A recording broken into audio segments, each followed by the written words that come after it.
बृहदारण्यकोपनिषद तीसरे अध्याय का 7वां ब्राह्मण। छठे अध्याय में महर्षि याज्ञवल्क्य का और गार्गी का प्रश्नोत्तर चला, दोनों के बीच में चर्चा हुई। आधार आधेय भाव, आशय आशय भाव को लेकर के चर्चा हुई। अंत में परमात्मा ब्रह्म सबका आधार है, उसमें सब कुछ चेतन जड़ जगत चराचर जगत संपूर्ण उसी में ओतप्रोत है, उसी के ऊपर आधारित है, ये कह दिया था। और वही जानने योग्य है और उसके जानने से ही मनुष्य मोक्ष को प्राप्त कर सकता है, आनंद को प्राप्त कर सकता है। उससे अन्य दुखदायी है और उससे अन्य बचा हुआ जगत यदि उसको जानेगा, उसके आकर्षण से आकर्षित होगा तो वो मृत्यु का ग्रास बनेगा, दुख का भागी बनेगा, दुख को भोगेगा।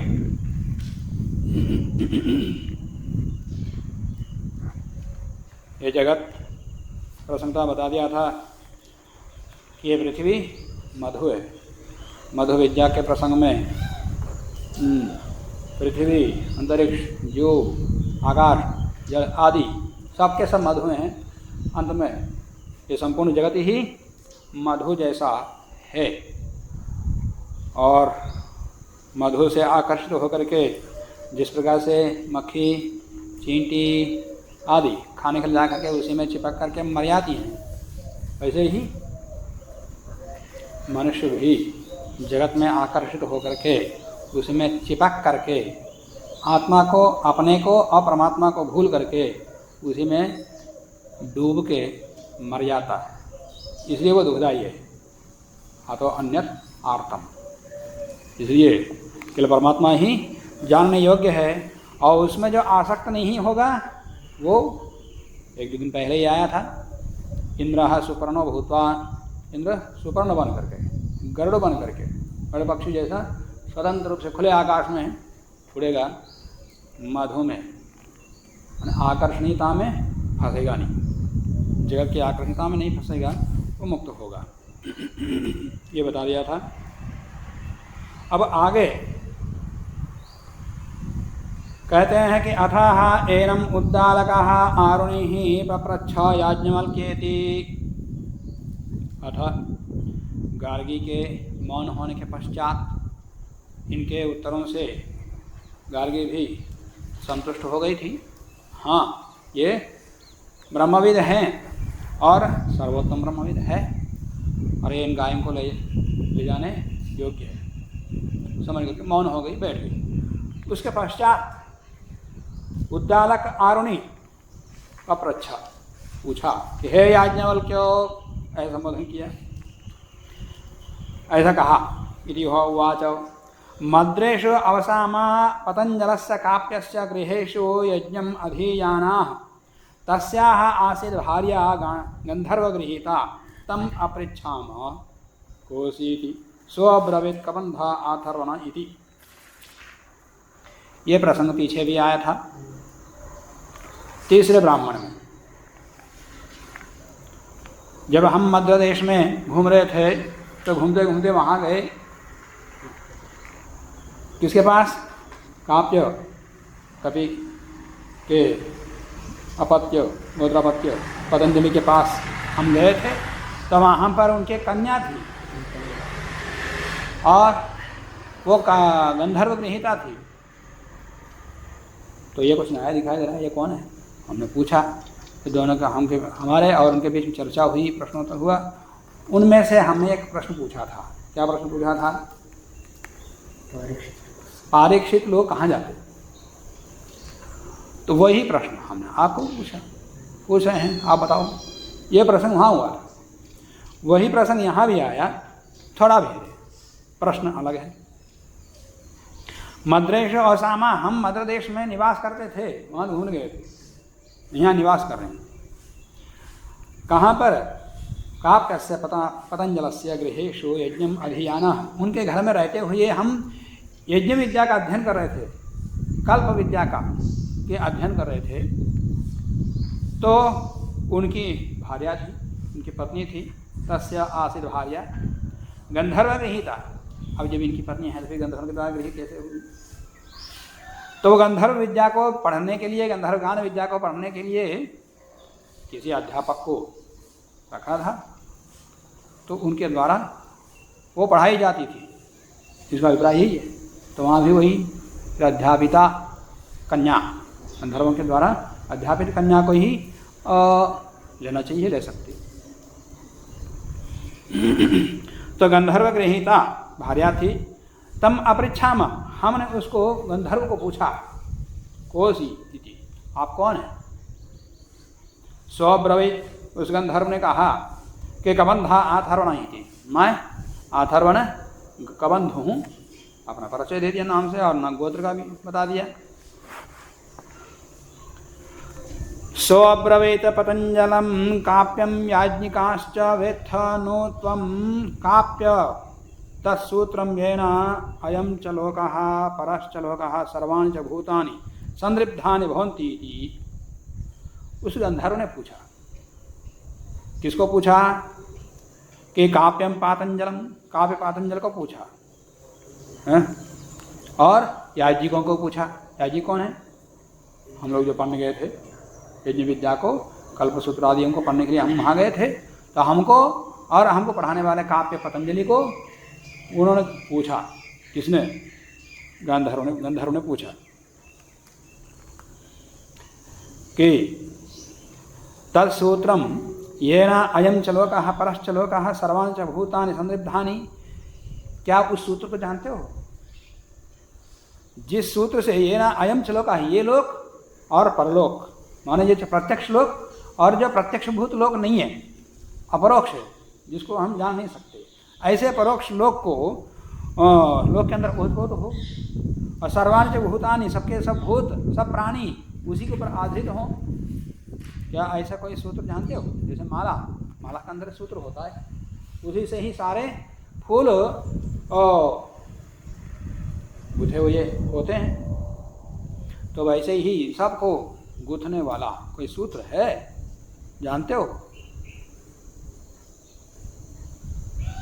कहते हैं सो अब्रवीत पतंजलः काप्य, वो काप्य पतंजल ने कहा, उत्तर दिया कि ना अहम तद भगवन वेद, हे भगवान मैं उस सूत्र को नहीं जानता इति, ऐसा उत्तर दिया। स्वब्रवीत पतंजलम,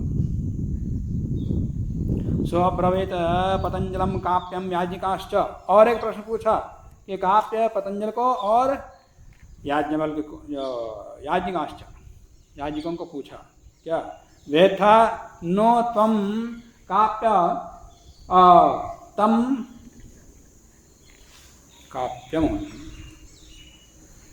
हे काप्य त्वं तम अंतर्यामिनं यम यह इमं च लोकं परं च लोकं सर्वाणि च भूतानि यो अंतः यमयति। दूसरा प्रश्न किया, हे काप्य क्या तुम जानते हो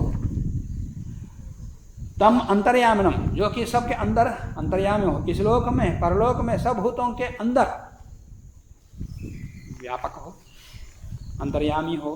क्या उस अंतर्यामी को जानते हो जो कि अंदर रहता हुआ सबका यमन कर रहा है, नियमन कर रहा है, सबको नियंत्रित कर रहा है, सबको चला रहा है? क्या उस अंतर्यामी को जानते हो? स्वब्रवीत पतंजलः काप्य, काप्य पतंजल ने कहा कि ना हम तद भगवन वेद, सब इस लोक में परलोक में सब भूतों के अंदर विद्यमान उस तत्व को मैं नहीं जानता, जो है वो बता दिया। वो कल्प विद्या के अन्य विद्या के थे, इसको नहीं जाना तो नहीं बताया। तो भगवान न हम तद भगवान वेद इति स्वब्रवीत पतंजलम काप्य याज्ञिकाश्च। वो गंधर्व ने काप्य पतंजल को और याज्ञिकों को फिर कहा, यो वै तत् काप्यम सूत्रम विद्यात्, वो सूत्र कौन है, वो अंतर्यामी कौन है, ये तो नहीं बताया, पर उसको जानने से प्रयोजन क्या है वो बता दिया। वो बता रहे हैं कि जानने का प्रयास करो, क्योंकि जानोगे तो यो वै तद काप्य, हे काप्य, यो वै तद सूत्रम विद्यात, जो उस सूत्र को जानेगा, तम च अंतर्यामिनम, और उस अंतर्यामी को जानेगा, सब पदार्थों के अंदर विद्यमान होकर के सबको नियंत्रित कर रहा है, सबको चला रहा है, इति, उसको जो जानेगा, सह ब्रह्मविद, उसको ब्रह्मविद जानो, सह लोकविद, वो लोकों को जानने वाला जानो, सह देवविद, वो देव तत्व को जानने वाला जानो, सह वेदविद, वो वेद का विद भी होगा, सह भूतविद, वो भूतों को भी, सब प्राणियों के तत्वों को भी जानने वाला होगा, आत्मविद, और अपने आत्मा को भी जानने वाला होगा, सह सर्वविद, और क्या कहूँ, जितने तत्व हैं, जितने पदार्थ हैं, जितनी विद्याएं, सबको जानने वाला होगा वो, जो सब में ओतप्रोत सूत्र हो और सब में अंतर्यामी होकर के सबका नियंत्रण कर रहा हो, उसको जो जानेगा बस वो सर्वज्ञ हो जाता है, सब विद्याओं को जानने वाला हो जाता है, बस वही परब्रह्म को जानने वाला होता है, पराविद्या को जानने वाला होता है, और नहीं तो अपरा विद्या वाला, अपरज्ञ है, अपरब्रह्म को जानने वाला।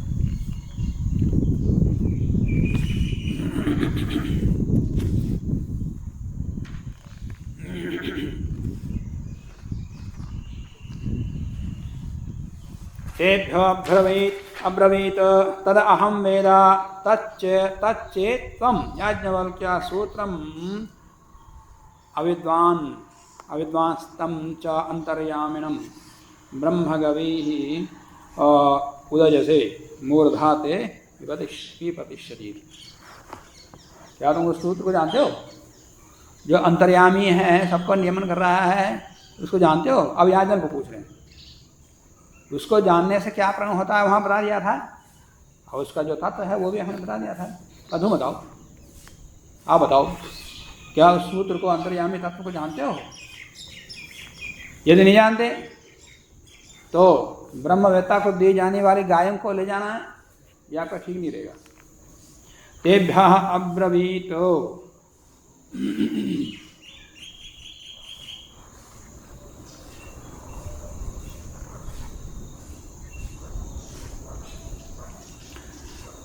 तद अहम वेद, मैं उस समय उनको कह दिया था, तेभ्यः अब्रवीत, अहम, मैंने कहा था, अहम वेदा, मैं जानता हूँ, मैं वो कह दिया था, और मैं उस तत्व को जानता हूँ। तच्चेत त्वं याज्ञवल्क्य, यदि हे याज्ञवल्क्य आप सूत्रम अविद्वान, उस सूत्र को ना जानते हुए, और तम च अंतर्यामिनं, उस अंतर्यामी को ना जानते हुए, ब्रह्मगवियों को उदज से तुम लिवा ले जाते हो, उनको ले जाने के लिए अपने ब्रह्मचारियों कहते हो, तो उदज से मूर्धाते विपतिष्यति, उस योग्यता को ना होते हुए भी ले जाते हो तो निंदा का पात्र बनोगे, और हम सबके बीच में, ब्रह्मवादियों के बीच में निंदित हो जाओगे, इसलिए तुम्हारी मूर्धा कट जाएगी। पहले तो याज्ञवल्क्य जी गार्गी को बोले थे कि तुम्हारी मूर्धा घटेगी, अब वो दूसरा इनके कह रहे हैं, याज्ञवल्क्य को ही कह रहे हैं। वेदा वा अहम गौतमा तत्सूत्रम है, ये कैसे कहते हो कि मैं नहीं जानता तो मेरी मूर्धा गिर जाएगी, मेरी बुद्धि भ्रष्ट हो जाएगी, ऐसा कैसे कहते हो कि मैं जानता हूँ? वेदा अहम गौतम है, गौतम, मैं उसको जानता हूँ, जो गंधर्व है वो गौतम गोत्र के थे, गौतम कह दिया। वेदा वा अहम गौतम तत्सूत्रम तम च अंतर्यामिनं, उस अंतर्यामी को भी मैं जानता हूँ। इति यो वा इदं कश्चित् ब्रूयात्, जो कोई भी इसको कहेगा वेद, मैं माने जिस किसी को भी यहाँ पूछो, इतनी देर से चर्चा हो रही है कि मैं ब्रह्मविद हूँ या नहीं हूँ, इसको सब लोग कोई भी कह देगा कि यो वा इदं कश्चित् ब्रूयात् वेद वेद इति, यही उत्तर देंगे, हाँ ये जानता है, ये जानता है, यही कहेंगे कि मैं नहीं कह रहा कि इस तत्व को मैं जानता हूँ। यहाँ जिस किसी को पूछो सब लोग निर्णयात्मक है, विषय को बताएंगे, तत्व को बताएंगे कि मैं जानता हूँ। इसलिए इसका उत्तर मैं नहीं दूंगा। यथा वेथा तथा ब्रूहि, उस समय तुमने उनको क्या उपदेश दिया था, तुम बताओ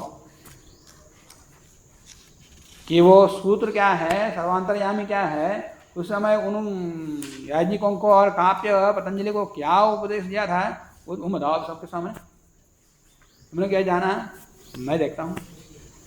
अब ये खुद ही उनकी परीक्षा करें। यथा वेथा, जैसे जानते हो तथा ब्रूहि, ऐसा उत्तर दो। अब वो ही उत्तर दे रहे हैं सभा में। साहा उवाचो, उस गंधर्व ने कहा, गौतम ने कहा, गंधर्व जी के पास खत्म हो गया, अभी दोनों के पास मुद्दा रखा हुआ है। याज्ञवल्क्य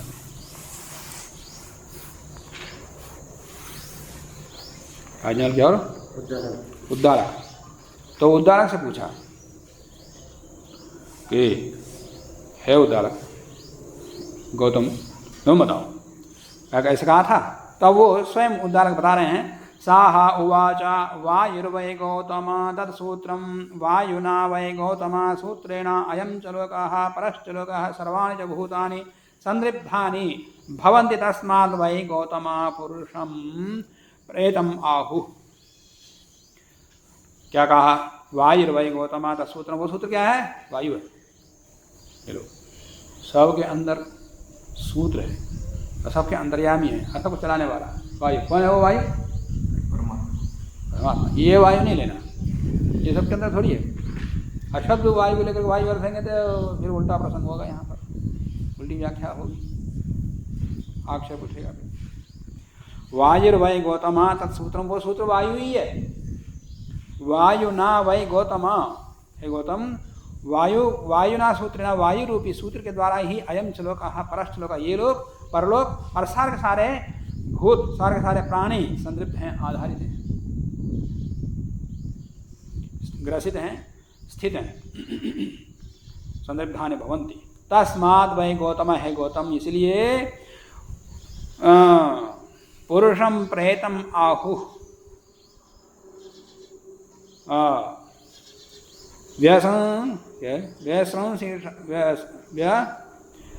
संश्रता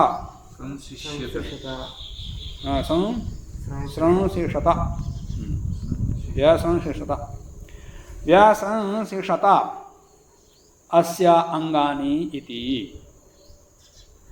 देखो, जो प्राणी मर गया है, मृत हो गया है, उसके अंदर से जीवात्मा चला गया है, तो लोग क्या कहते हैं, अब ये ढीला पड़ गया, उसका हाथ उठा दो जिधर उधर गिर जाता है, बिठा दो तो उधर जिधर उधर लुढ़क जाता है, ना बैठ सकता है, ना हाथ पर खड़ा हो जाता है, कुछ भी नहीं, सब ढीला हो गया। पहले खड़ा हुआ था, कौन चला रहा था उसको, परमात्मा। उसको चलाने की शक्ति कौन दे रहा था जीवात्मा को, परमात्मा दे रहा था। किसने बना के दिया था उसको, परमात्मा ने बना के दिया था। बड़ा दिव्य साधन, दिव्य यंत्र बना के दिया था। तो वो तत्व चला गया, जीवात्मा के अंदर रहता हुआ इस शरीर का नियंत्रण कर रहा था, और जीवात्मा को इसमें से निकाल दिया तो उस आग पे वो भी चला गया। तो ये ढीला पड़ गया, तो क्या शरीर के अंदर नहीं है? उसको भी, उसको करने वाला नियंत्रण काम वो उसको भी कर रहा है, उसको चला रहा है, 5 तत्वों में मिला रहा है।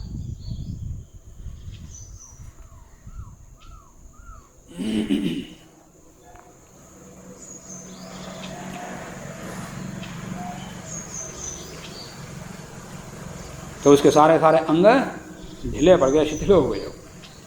गौतमा सूत्रेण संदृप्तानि भवन्ति इति एवं एवा एतद् याज्ञवल्क्य अंतर्यामिनं ब्रूहीति। हे गौतम, वायु रूपी सूत्र के द्वारा ही ये सारे सारे पदार्थ संतृप्त हैं, सब ग्रसित हैं, आधारित हैं। इति, ऐसा किसने कहा? गौतम ने कहा। किसको कहा? याज्ञवल्क्य। हे याज्ञवल्क्यो एतद् एवं एव, यह ऐसा ही है। ऐसा उत्तर दिया। अंतर्यामिनं ब्रूहि। तो सूत्र के रूप में बता दिया, अंतर्यामी के विषय बताओ,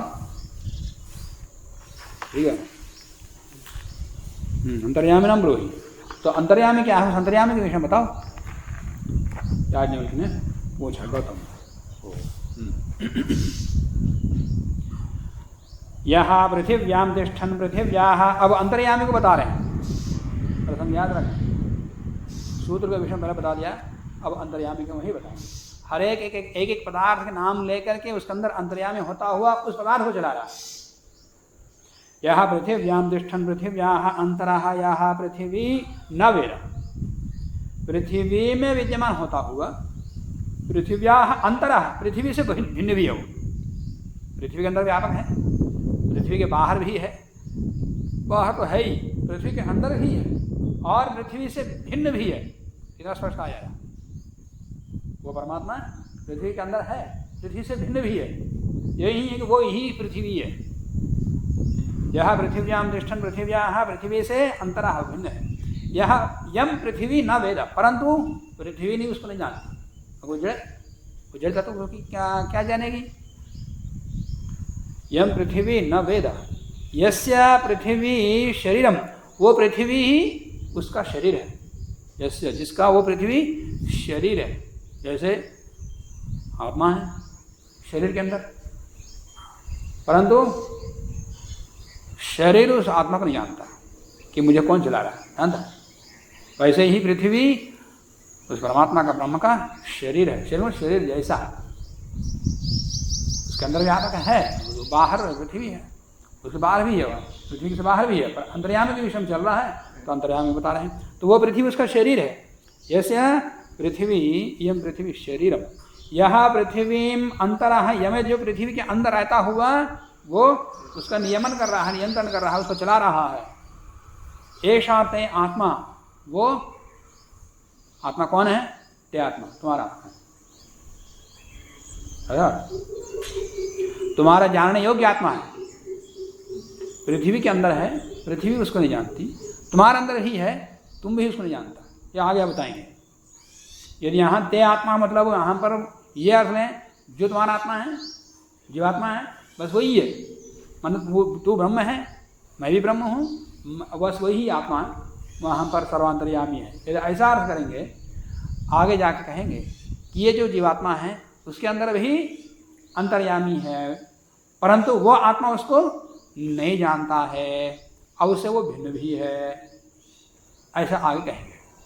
इसका मतलब यहाँ आत्मा मतलब जीवात्मा नहीं है, ते आत्मा तुम्हारा आत्मा सर्वव्यापी सर्वांतर्यामी है, ऐसा अर्थ यहाँ नहीं होगा, नहीं तो फिर आगे प्रसंग नहीं बैठेगा।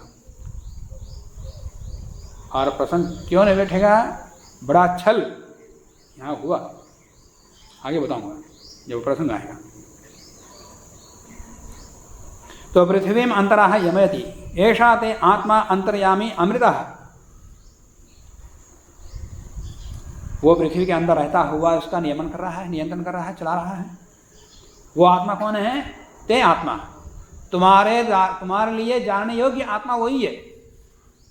पहले प्रयोजन बता दिया था, उस आत्मा को जानने से, उस आत्मा को जानने से वो सर्वविद होगा, वो ब्रह्मविद होगा, वेदविद होगा, सर्वज्ञ होगा आदि बता दिया था। वो जानने योग्य आत्मा, तुम्हारा जानने योग्य आत्मा वही है। तो ते ज्ञेय आत्मा ऐसा जानना चाहिए यहाँ पर, तुम्हारे जानने योग्य, तुम्हारे लिए जानने योग्य आत्मा वो है, ऐसा अर्थ यहाँ जान देना चाहिए। तुम्हारे लिए पूज्य उपासनीय जानने योग्य आत्मा वो है, ऐसा जानना चाहिए। ते आत्मा मतलब तुम्हारी आत्मा ही उस पृथ्वी के अंदर है, ऐसा अर्थ नहीं। ऐसा अर्थ करेंगे तो अंतिम का खंड जो आएगा, जब ब्राह्मण आएगा उसका खंडिका जो आएगी उसका प्रसंग नहीं लगेगा, उसकी संगति नहीं लगेगी। ते आत्मा अंतर्यामी अमृता, बस वही अमृत है। अमृत जीवात्मा भी है, परंतु वो सबके अंतर्यामी नहीं है। जीवात्मा के अंदर भी एक अंतर्यामी है, उसी का वर्णन यहाँ है। आगे फिर कहते हैं यो अप्सु तिष्ठन् अभ्याः अंतरः, जल के अंदर रहता हुआ, जल के अंदर अंतर्यामी है, परंतु जल से भिन्न है। यो अपसु तिष्ठन अभ्यः अंतरः, जल से वो भिन्न भी है। यम आपः न विदुः, जिसको जल नहीं जानते कि जल के अंदर रहता हुआ हमको ये गुण दिया है, हमको इस प्रकार चला, ऐसे जल जानता है? नहीं जानता। जैसे शरीर जीवात्मा नहीं जानता, वैसे ही जल उसको चलाने वाला परमात्मा को नहीं जानता। यम आपः न विदुः यस्य आपः शरीरम, जिसका ये आप शरीर है, अंतरः यमेति, अंदर रहता हुआ वो परमात्मा उस जल तत्व को, जल तत्व के लिए जली ही नहीं है, भाप जो बन के जाता है वो भी है, मेघ भी है, द्रव पदार्थ जितने हैं सब आपा ही है। जो भी द्रव पदार्थ है सबके सब आपा ही है। कल भी मैंने बता दिया था कि आपा का क्या है? कारण। सृष्टि के प्रारंभ में, पर जो मैंने कल बता दिया था उसमें शंका हो सकती है कि सत्रस्तमात्मक जो साम्य अवस्था है उस प्रकृति को आपह कहा जाता है, क्योंकि वह सर्वत्र व्यापक है। वो आपह सर्वत्र व्यापक होता है, इसलिए उसको प्रकृति तत्व को आपह का कोई भी पदार्थ ऐसा नहीं है जो सत्रस्तमात्मक ना हो। सर्वत्र व्यापक होने का उसको आपह कहा। और उसके अंदर द्रव पदार्थ एक धर्म है, वो द्रवत्व को भी आपह कहा गया, मैंने कल कहा था। तो प्रश्न ये उठ सकता है, क्या सत्रस्तमात्मक साम्य अवस्था पर द्रवात्मक पदार्थ है क्या कोई? वो इतना सूक्ष्म है कि वहां को पदार्थ होती ही नहीं है। प्रकृतिर महान महता अहंकारा पंचतन्मात्रा, पंचतन्मात्र के बाद जब शुरू होता है जनिक त्रसरण आदि, वो न्याय की प्रक्रिया में आता है। जन को बनना, तन को बनना, परमाणु बनना इत्यादि। स्थूलत्व वहाँ से आता है, जब त्रसरण बनता तब स्थूलत्व आता है। उसके बाद भी बहुत बाद में पदार्थ द्रवत्व आता है। पर उस प्रकृति तत्व से जो भी स्थूलत्व उत्पन्न हुआ वो द्रवात्मक ही होगा। जो सबसे पहले पदार्थ तत्व बनेगा प्रकृति महान, प्रकृति महतत्व के बीच में भी एक तत्व है जिसका वर्णन दर्शन में नहीं हुआ, पर अन्यथा संकेत मिलता है। उसका नामकरण नहीं किया, उस तत्व का विवेचन नहीं हुआ। प्रकृति महतत्व के बीच में भी एक तत्व है, उल्लेख नहीं हुआ। सीधा प्रकृति से महतत्व नहीं बना। तो जो भी जब पदार्थ उससे बनेगा, सबसे पहले द्रवत्व के धर्म को लेकर के ही बनेगा, वो ठोस नहीं बनेगा। इसलिए कारण कारण में द्रवत्व के आधार पर बाद में द्रवत्व को आपाश प्रयोग होने लगा।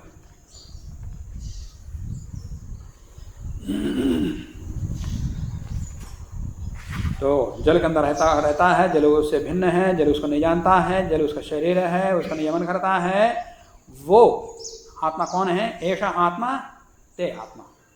वो आत्मा कौन है? ते आत्मा। मान तुम्हारे लिए योग्य, पूज्य, ज्ञेय आत्मा वही है। अंतर्यामी वही अंतर्यामी है, वो अमृत है। ये कौन बता रहे हैं सब? जन्म नहीं पूछा, उद्धारक बता रहे हैं। सूत्र के विषय बता दिया, अंतर्यामी के विषय बताओ। ऐसे याज्ञवल्क्य ने पूछा, फिर वो बता रहे हैं। यह संबोधन किसको किया? याज्ञवल्क्य से किया। पहले याज्ञवल्क्य खुद ही उनसे प्रश्न पूछे थे गौतम से, सूत्र के बारे में बताओ बोले थे। सूत्र के बारे में बताओ, तो सूत्र के बारे में बता दिया। अंतर्यामी के बारे में बताओ बोले थे गौतम जी। वेदा वा अहम गौतम तत्सूत्रम च अंतर्यामिणम। और उस अंतर्यामी को भी जानता हूँ। यो वा इदम कश्चित ब्रूया, जिसके सब यहाँ पूछोगे वो मेरे विषय बताएगा। तो याद वेदा वेदा है, ये जानते जानते ऐसे कहेंगे। अजीत हो, तुम जानते हो तुम बताओ। तो वायु बता दिया, सूत्र संदिग्धानि भवन्ति इति एवं एव, यह ऐसा ही है। ये तक याज्ञवल्क्यो, है याज्ञवल्क्य अंतर्यामिणम ब्रूहि। हाँ, अब उसने इनको बताओ, मैंने सूत्र के विषय में बता दिया। अब अंतर्यामी के विषय में आप बताओ। याज्ञवल्क्य पूछा, अब याज्ञवल्क्य उत्तर दे रहे हैं। ये सब यो अग्नौ तिष्ठन्, अग्ने है अंतरः यम अग्नि ही न वेद। अग्नि के अंदर रहता हुआ, अग्नि के अंदर रहता है और वो अग्नि से अंतर है, अग्नि से भिन्न भी है। यम अग्नि ही न वेद, उसको अग्नि नहीं जानता। यस्य अग्नि ही शरीरम, जिसका शरीर ये अग्नि है, यो अग्निम अंतरा है यमेत, अग्नि के अंदर रहता हुआ उसका नियमन कर रहा है, नियंत्रित कर रहा है, चला रहा है। यमेत ऐसा ते आत्मा, वो कौन है? ऐसा अंतर्यामी वो कौन है? ते आत्मा, तुम्हारे लिए ज्ञेय आत्मा है, जिसको तुम जानना चाहते हो। जो भी जानना चाहता है जीवात्मा, तो जीवात्मा तेग तात्पर्य है जीवात्मा, जीवात्मा के लिए जानने योग्य तत्व है अंतर्यामी, वो ही अमृत है। इस प्रकार से एक एक पदार्थ का नाम लेकर के बताते जा रहे हैं। पढ़ने की आवश्यकता नहीं है, बताने की आवश्यकता नहीं है। अंतरिक्ष के अंदर रहता हुआ, अंतरिक्ष से भिन्न, अंतरिक्ष नहीं जानता, अंतरिक्ष उसका शरीर है, अंतरिक्ष अंदर रहता हुआ नियमन करता है, अंतरिक्ष को के अंदर रहने वाले अंतर्यामी का ही, वो अंतर्यामी ही तुम्हारे लिए ज्ञेय तत्व है। ऐसा वायु के अंदर, जूलों के अंदर, आदित्य के अंदर, दिशाओं के अंदर, ताराओं, तारकाओं, नक्षत्रों के अंदर, चंद्र तारकों के अंदर, आकाश के अंदर, और तमसी तेज, सर्वभूत, और इसे कहते हैं सारे जो बच्चे सर्वभूत, सब प्राणी, शरीर, और अब सर्वाणी सर्वेशु भूतेषु कहने का पश्चात अब पिंडों के अंतर्गत आ गया, चेतन जगत के अंदर आ गए। यहाँ प्राणे तिष्ठन प्राणाद अंतर, प्राण के अंदर रहता हुआ प्राण से भिन्न है, जो प्राण नहीं जानता उसको। जीवात्मा तो सो जाता है, परंतु उसके अंदर प्राण कौन चलाता है? सोने के बाद परमात्मा चलाता है, उसको जीवित रखता है। तो प्राण के अंदर रहता हुआ प्राण से भिन्न भी है, और परंतु प्राणी उसको नहीं जानता है, और प्राणी उसका शरीर है। तो प्राणी शरीर सारे उसका शरीर ही, सारे जगत उसका शरीर है, एक तत्व को लेकर बता रहे हैं। तो प्राण उसका शरीर है, प्राण के अंदर रहता है, वो प्राण का नियमन कर रहा है, बस प्राण के अंदर रहना वाला अंतर्यामी वो आत्मा ही तुम्हारे लिए ज्ञेय है, जिसको जानने से तुम सर्वविद बन सकते हो। इसी प्रकार के वाक के अंदर, चक्षुओं के अंदर, श्रोत्र के अंदर, मन के अंदर, त्वक के अंदर, चर्म के अंदर, विज्ञान के अंदर, बुद्धि के अंदर, और अंत में कहते हैं यो रेतसी तिष्ठन, रेत के अंदर रहता हुआ, रेतसा अंतरा, रेत से अंदर, रेत से वो भिन्न है। रेता मतलब वीर्य।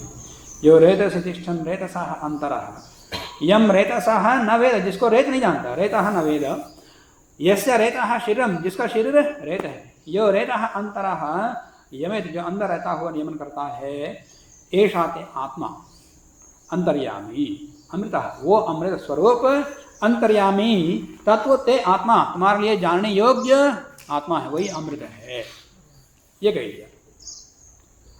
और वो अमृत तत्व कैसा है? अदृष्टः दृष्टा, वो किसी के द्वारा देखा नहीं जाता, कोई उसको नहीं जानता ना, कोई तत्व, कोई जड़ जगत में कोई तत्व उसको नहीं जानता है, चेतन तत्व में भी कोई नहीं जानता है, चेतन तत्व के अंदर रहने वाला कोई इंद्रिय आदि भी, ज्ञानेन्द्रिय है, वो भी कर्मेंद्रिय, आदि ज्ञानेन्द्रिय कर्मेंद्रिय, कोई भी उसको नहीं जानता। वो अदृष्ट है, परंतु वो सबको देखता है। अदृष्टो दृष्टा, अश्रुता श्रोता, उसके विषय में कोई सुनता नहीं है, कोई जानता नहीं, पर वो सबको सुनता है। अश्रुता श्रोता, अमता मनता, उसके विषय में मनन नहीं करता, पर वो सबकी चिंता करता है, सबका मनन करता है। अविज्ञाता विज्ञाता, उसको कोई जानने वाला नहीं है, परंतु वो सबको जानता है।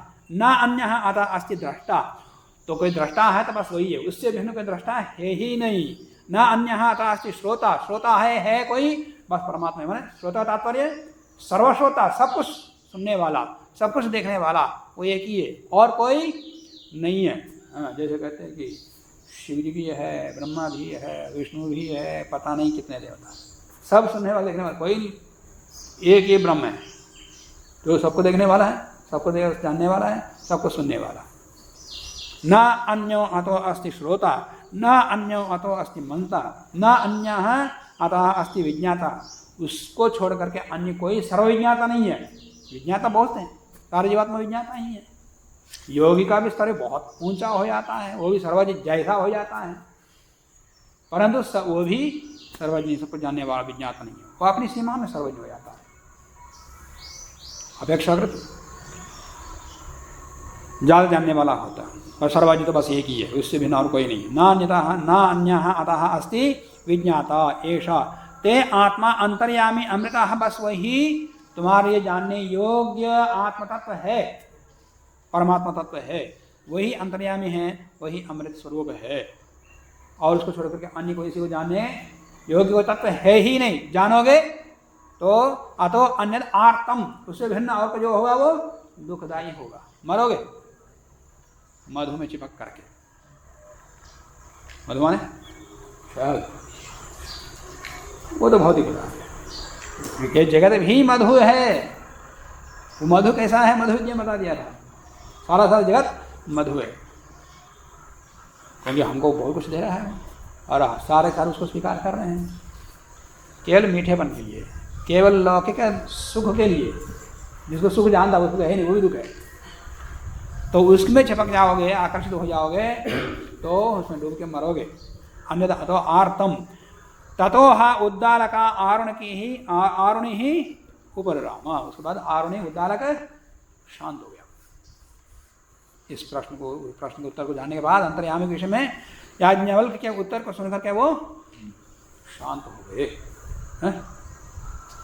हाँ, ये सर्वोदय है, ये आत्मतत्व को जानने वाला है, आप ले जा सकते गायन, ऐसा मानते हुए वो भी बैठ गए।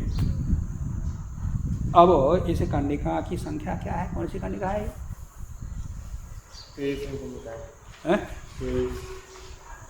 3, 7, 23 है ना? 3, 7, 23 है।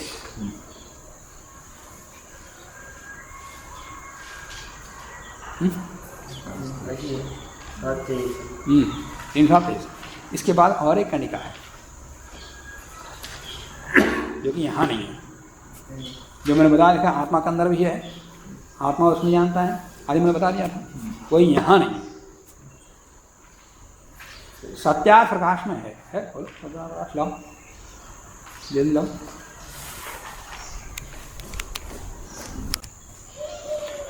सत्यार्थ प्रकाश के 7वें संलास में जहाँ पर ब्रह्म का प्रकरण, अद्वैत का प्रकरण आया कि अहम ब्रह्मास्मि आदि वचनों को लेकर के समीक्षा चल रही है।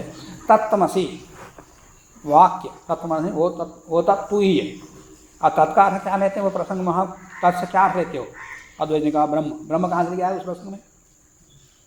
मैं उस छांदोपनिषद को पढ़ाते समय बता दिया था, श्वेत के तो प्रकरण में कोई ब्रह्म का प्रसंग था ही नहीं, वहाँ पर पूरा पर प्रकरण का ना कहीं है, था ही नहीं, जबरदस्ती क्या आते तद शब्द से परोक्ष भूत ब्रह्म हो वो अर्थ लेते। वही स्वामी जी ने पूछा ब्रह्म कहाँ से क्या आया, तो कहे सदैव सौम्या इदम अग्र आसीत एकम एव अद्वितीयम ब्रह्म। पूर्व पक्ष ने अद्वैत उत्तर दे दिया। स्वामी जी ने क्या दिया, तुमने इस छांदोपनिषद का दर्शन भी नहीं किया, तुमने देखा ही नहीं छांदोपनिषद, बस सुने सुने बातें कहते रहते। जो वहाँ देखी होती तो ऐसे झूठ क्यों कहते?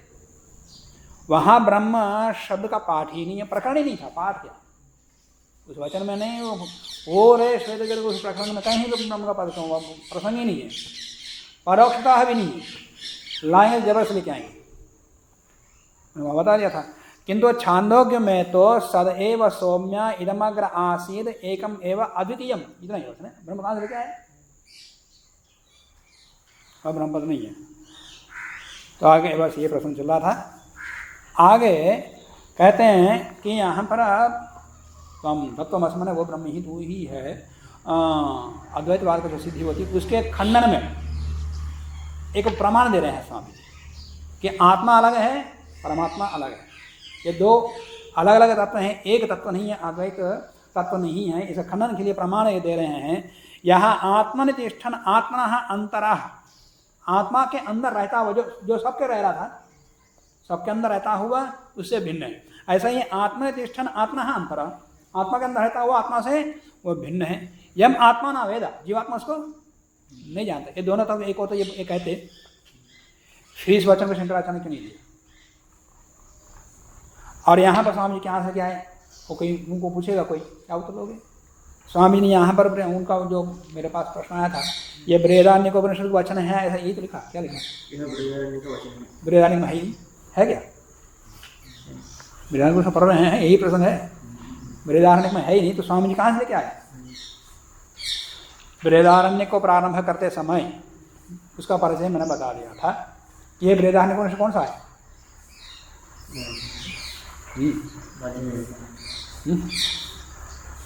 काण्व शतपथ ब्राह्मण के अंदर को जो बृहदारण्यक उपनिषद भाग है उस वो है ये शुक्ल यजुर्वेद, कृष्ण यजुर्वेद, शुक्ल यजुर्वेद। शुक्ल यजुर्वेद की दो संहिताएं, दो शाखाएं मिलती हैं आजकल। काण्व संहिता भी मिलती है, वाजसनेय माध्यम देना शुक्ल यजुर्वेद भी मिलता है।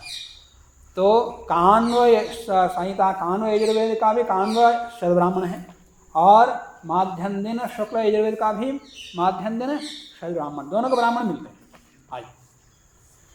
तो शंकराचार्य ने क्या किया, उस शत ब्राह्मण के जो काण्व शत ब्राह्मण है उसके अंदर जो उपनिषद भाग है उस पर व्याख्यान किया, इसे छोड़ दिया। यहाँ फल जाते, उनका अद्वैत यहाँ सिद्ध नहीं होता, तो इसलिए वो अपने अनुकूल जो है वहाँ उसकी व्याख्या कर दिया। अब वही उपनिषद रूप में प्रचलित हो रहा है, जिसके ऊपर उन्होंने व्याख्या की वही उपनिषद रूप में प्रचारित हो रहा है। परंतु काण्व शत ब्राह्मण शुक्ल यजुर्वेद ज़्यादा प्रसिद्ध है आज। काण्व संहिता कौन जानता है? काण्व शत ब्राह्मण को तो कोई जानता ही विद्वानों में प्राय। तो उसके अंदर ये कौन सा है? ये वजन वहाँ संख्या दी हुई है, संख्या क्या दी हुई उसकी? संख्या तो नहीं दी, टिप्पणी दी इसमें। क्या दिया? बृहदारण्यक उपनिषद के दो पाठ हैं, काण्व और माध्यन्दिन। यह पाठ माध्यन्दिन बृहदारण्यक उपनिषद का है। माध्यन्दिन शुक्लपद ब्राह्मण 14/6/7/32। माध्यन्दिन 14, 6 नहीं 3। एक दिन मेरा बड़ा समय गया, वहाँ भी संख्या गलत, यहाँ भी संख्या गलत, तो ढूंढने में 14, 3, 5, 30 है वो। हाँ 5, वहाँ क्या दिया संख्या? 7। 5 होनी चाहिए। 14, 3, 5, 30।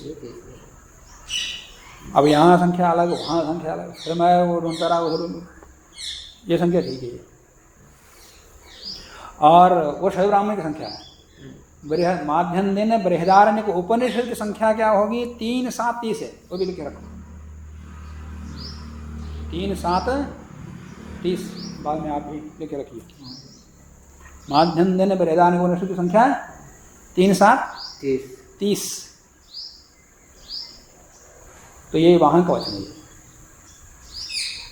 तो आत्मा के अंदर रहता हुआ आत्मा से भिन्न है वह परमात्मा तत्व। यम आत्मा न वेद, पर जीवात्मा उसको नहीं जानता। यस्य आत्मा शरीरम, उसके अंदर रहता है कि आत्मा जीवात्मा शरीर है, और उसके अंदर अंतर्यामी वो परमात्मा है। यहाँ आत्मना अंतरा है, यमेत आत्मा का अंदर रहता हुआ आत्मा को चलाता है, उसको भोग हुआता है, उसके अंदर चलाता है। साथ है आत्मा, वो तुम्हारे लिए जानने योग्य तत्व है। अब यहाँ पर ते आत्मा से जीवात्मा लेते, यहाँ क्या प्रसंग बिठाते? यहाँ सारा अद्वैत खंडित होता है, धराशायी हो जाता, उनका सारा सिद्धांत खंड समाप्त होता है। तो साथ है आत्मा अंतर्यामी अमृतः, यह बृहदारण्यक उपनिषद वचन है। और उनका ये प्रश्न बृहदारण्यक में लिखा हो, बृहदारण्यक में मेरे पास जो बृहदारण्यक है उसमें है ही नहीं, उनका प्रश्न था। और कोई पूछ सकता है, जो कोई को देखेगा, कोई प्रचार करता है उसके सामने लोग पूछेंगे बृहदारण्यक में है ही नहीं, ये स्वामी जी ने अपनी ओर से बना के दे दिया, रख दिया, बोले तो बृहदारण्यक ये ही नहीं है, 2 प्रकार का पाठ है, ये जानकारी बतानी चाहिए। महर्षि आज, और इसके बाद वहाँ पढ़ो क्या लिखा है, बृहदारण्यक का वचन है। उसके बाद महर्षि याज्ञवल्क्य की अपनी स्त्री मैत्रेयी से कहते हैं। हाँ, ये महर्षि याज्ञवल्क्य अपनी स्त्री मैत्रेयी से कह रहे हैं क्या ये वचन? नहीं। कितनी बड़े शुद्धि है? किसका संवाद चल रहा है? ये उद्दालक जी का। हाँ, उद्दालक याज्ञवल्क्य का चल रहा है, शुद्धि चल रही है ना। में क्या मूल में करना चाहिए।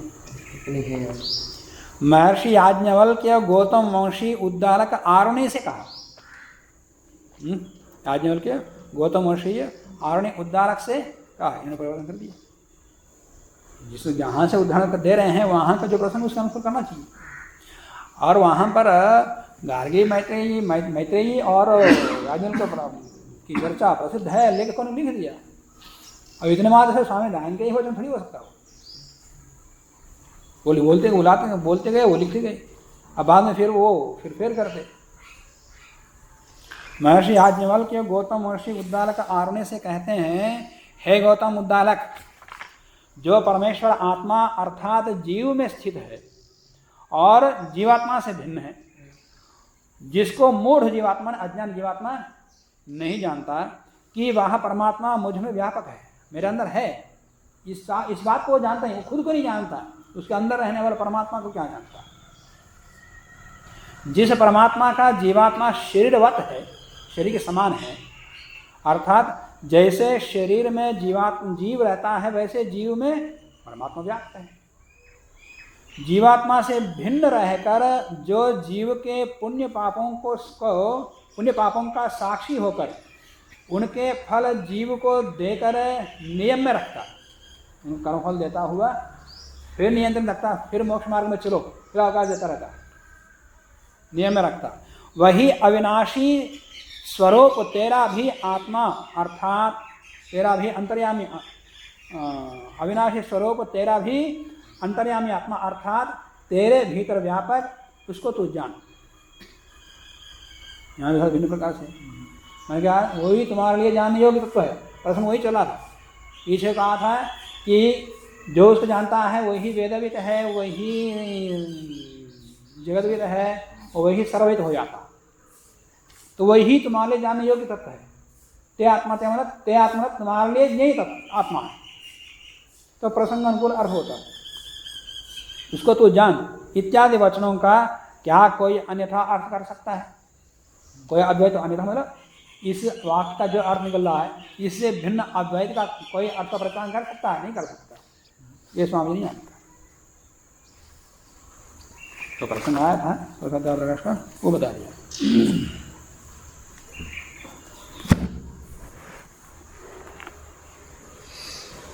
तो इसको सत्या प्रकाश में भी शुद्ध करके रखना।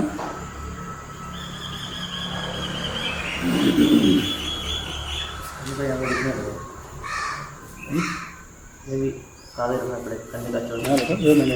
करके रखा, उसके आगे ये भी है सत्या प्रकाश में स्थान पर ये भी है यहाँ लिखा हुआ।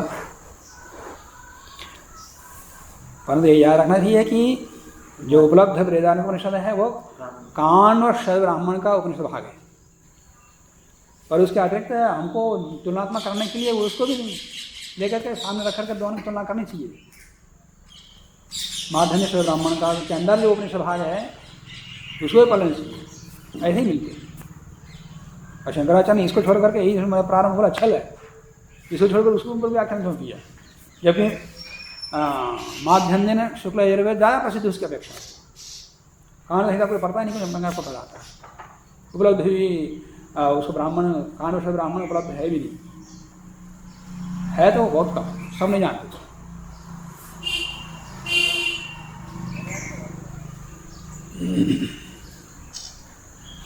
तो इस बात से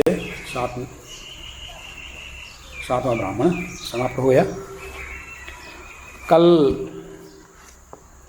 प्रसंगवश कह दिया था, ये बोलिए फिर प्रमाण है, एक प्रमाण बताते हैं। हाँ एक प्रमाण बताऊंगा। वहाँ पर चंद्रमा सूर्य पृथ्वी की उत्पत्ति के प्रसंगवश प्रसंगता आ गया था कि पृथ्वी अमैत्र सृष्टि के प्रकार के उस अवसर पर प्रारंभ में जमे हुए घी के समान कोमल थी।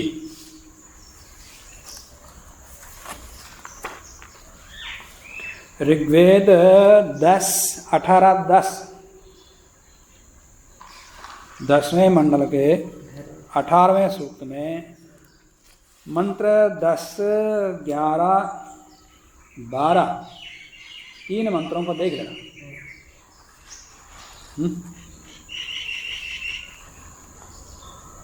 उपसर्पा मातरम भूमिम एताम उरुव्यजसम पृथ्वीं सुषेवाम ऊर्णम मृदा युवतीर दक्षिणावतः ऐषा त्वा पातो निर्ऋतेर उपस्थात।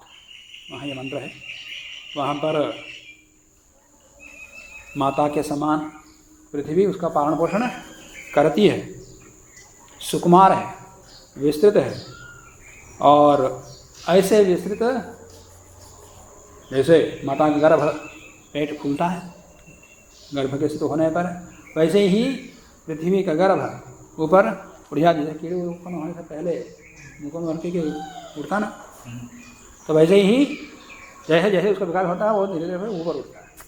वो कब उठता है? जब कोमल हो, विकसित हो, तब पृथ्वी गर्भ में आता है, और वो युवती स्त्री के समान पालन पोषण उसको करती है, पृथ्वी वो जीव की रक्षा करती है। इस प्रकार का अभिप्राय उस मंत्र में है।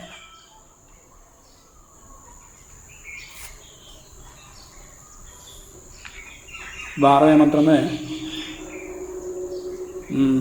घृताश्च्युता माने घी के जैसा तरल, चिकना, मृदु का भाव वहाँ पर कहा। उसका भावार्थ पृथ्वी उपनी रहकर स्थित रहती है, इसके पार्थिव परमाणु सटे रहते हैं घी के जैसे। घी को सड़ जाता है, वो घना हो जाता है। यही इस जीव के लिए मिलकर घर बनते हैं। वो मंत्र में ते गृहासः घृतश्च्युताः भवन्तु, पृथ्वी के परमाणु घृत के समान ये उसके घर बने, माने आवा उस जीवात्मा का जो शरीर बन रहा है, जीव जो भी जीव उत्पन्न बन रहे हैं उनके लिए वो आवास निवास क्षेत्र बने। ऋग्वेद में अन्यत्र पहले मंडल में 164वें सूक्त में 29वां मंत्र, सा चित्तभेः नहीं चकार मर्त्यम, सा वो पृथ्वी परमाणुओं के समूह से मरण धर्म मनुष्य को बनाती है। मर्त्यम चकार मनुष्य को बनाती है, सा पृथ्वी, वहाँ पृथ्वी पर प्रश्न है। मैत्रेय संहिता में भी आता है, स्थिरा वा इयम अग्र आसीत, वो स्थिरा नहीं शिथिरा, इयम माने पृथ्वी, इयम पृथ्वी शिथिरा अग्रे आसीत, अग्रे माने सृष्टि के प्रारंभ में अमैथुन सृष्टि जब चल रही थी उस समय इयम पृथ्वी शिथिरा आसीत माने शिथिल थी, जैसे कीचड़ देखने करने में पर पैर रखोगे तो फंस लगता, बाहर सूखा हुआ पर गाड़ी आए तो गाड़ी फंस जाती, तो वैसे शिथिल थी। ताम प्रजापति ही शर्करा भी अदेहता, शर्कराओं से बाद में शर्करा बना करके कंकड़ आदि बना करके उसको दृढ़ बना दी, मैंने बाद में कठोर बन गई पृथ्वी। वो प्रक्रिया परमात्मा ने किया। जब वो सूर्य से पृथ्वी अलग हुई थी उस समय कोमल थी, गर्म थी, जैसे ठंडी ठंडी ठंडी पड़ती गई, गर्म अंदर, अब भी अंदर गर्म ही है, ऊपर ठंडा है, जैसे जैसे ठंडा हो जाए बनता है वो कठोर बनती जाती है। तो कठोर बनने से पहले ही सारी सृष्टि उत्पन्न हो जाती है। मेरा कठोर कोमल रहते हैं घी के जैसे, फिर फंसेगा जीवात्मा, इतना भी नहीं होता। जैसे कीड़े उत्पन्न होते हैं चलते हैं, उसके उपयोगी जो तक अवसर जैसे चाहे उस समय वो पिंड बनता। फिर वही किसी युवावस्था में जब वो सजा बड़ा प्रसंग आएगा उस समय सब प्रमाणों के साथ बता दूंगा कि युवावस्था में उत्पन्न हुआ था, इसके लिए भी प्रमाण मैंने यहाँ लेकर रखा।